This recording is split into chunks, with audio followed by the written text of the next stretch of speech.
Saio hau Nafarroako gobernuak diruz lagundu du.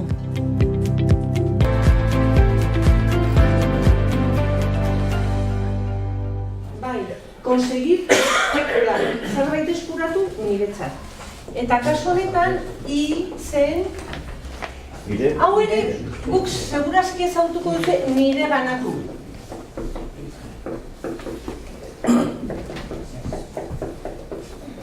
Edo bere ganatu, hirugarren pertsona bere ganatu.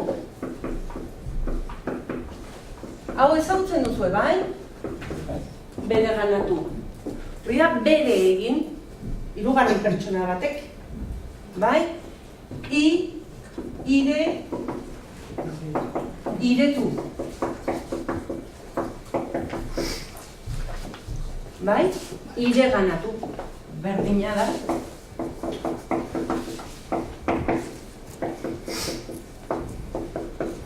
Zer da bea? Beatu? Beatu.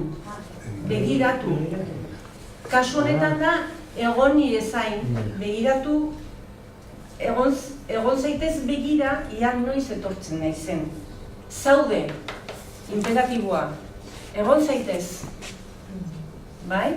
Egon zaitez nire zain, hori da. Berehala itzuliko naiz.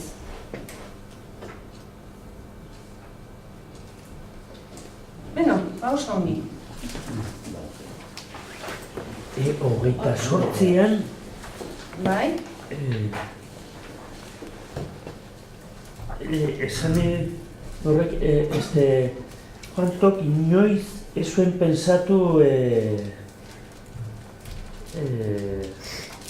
hori bastardo bat zela, halako zerbait?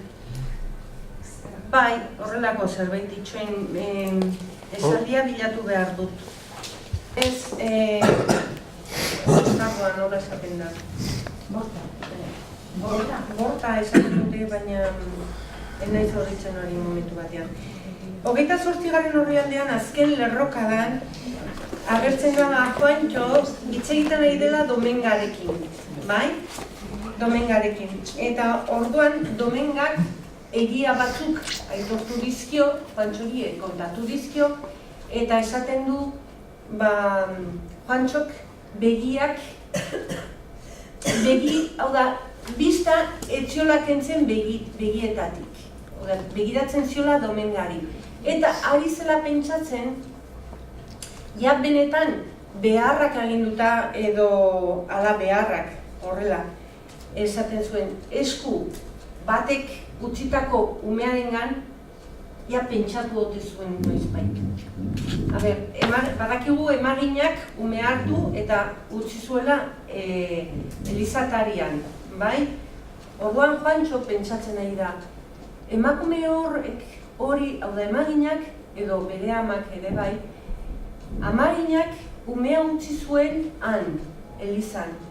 Sekulan pentsatu ote du haur babesgabe horrengan, hori esan nahi du. Eta horretan, esaten du, Juantxok hausnarketa egiten du eta pentsatzen du, emakume horrek, hau da, ni abandonatu ninduen emakume horrek, sekulan pentsatu ote du nigan, pentsatu ote du ni hau txikia nintzela eta babesik gabe nengoela, hori da beste. Oiko gaiez eta emozio graduak xetasunak zer esan nahi zuen, Joseba? Xeeki adierazten dituztenak. Orduan, hasiko gara bereizten zer den heroia, mitoa eta idoloa. Gure heroi buruz hitz egingo dugu, gu txikia ginelako heroi buruz. Harridurazko perpausak eta mirespena adierazteko esapideak ikusiko ditugu, eta baita ere piropoak bota behar ditugu, batez ere mutilei. Eta, beno, bideo batean ikusiko dugu hainbat lagunek beraien txikitako balendriak kontatzen dituztela, eta guk ere geure balendriak kontatuko ditugu. Eta betikoa, albiste bat, albistea datorren egunerako ekarri behar duzu, bai? Albiste bat, txotitzak eta abesti bat. Ondoren, lehenengo orrialdean hemen agertzen dira pertsonaia batzuk, horiek pertsona horiek zer diren, ja heroiak diren, mitoak diren, idoloak diren, bai? Hala, venga, hasi da. Venga, lautan da.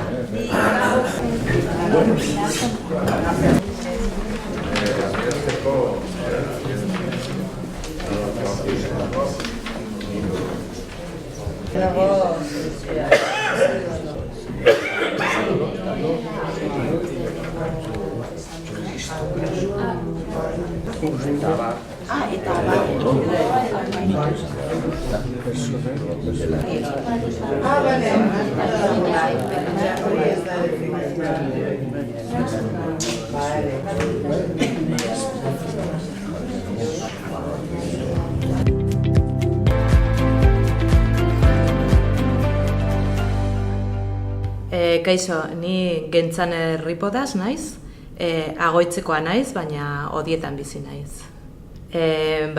Nire ustez eramaten dut bizi erdia euskaraz ikasten.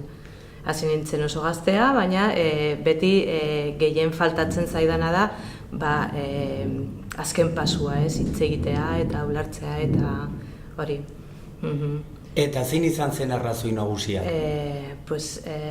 Ez dakit, nagusia gure hizkuntza dela.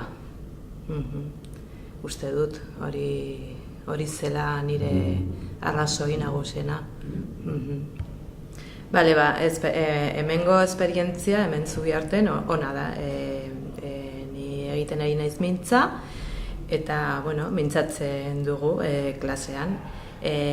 Zaiena niretzako da etxerako lanak, ez dut denborik orduan, eta errezena da klasean hitz egitea eta hori gustatzen zait asko eta hori. Iruñerrian ni gogoratzen naiz lehen oso arraroa zen euskaraz entzutea kalean eta gero eta gehiago entzuten da. Eta niri gustatzen zait asko kaletik joatea eta bapatean jendea edo hipermerkatuan edo zein lekuan eta jendea entzutea euskaraz mintzatzen, ez? Eta ni saiatzen naiz aktibitateak eta olako gauzak egumetzekin eta euskaraz egitea olako gauzak, ez dakit. Kirola eta,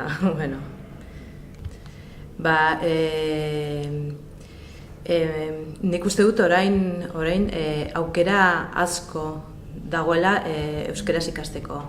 Lehen iguala ezain besten, baina orain bai edo zein lekuan ikasi alduzuta. Baina bestalde ez da aukerak horiek edo gero joaten zara mintzatzera eta igual hainbeste aukerik ez dituzu. Euskaraz ikasi gurea dela. Ikasi behar dugu.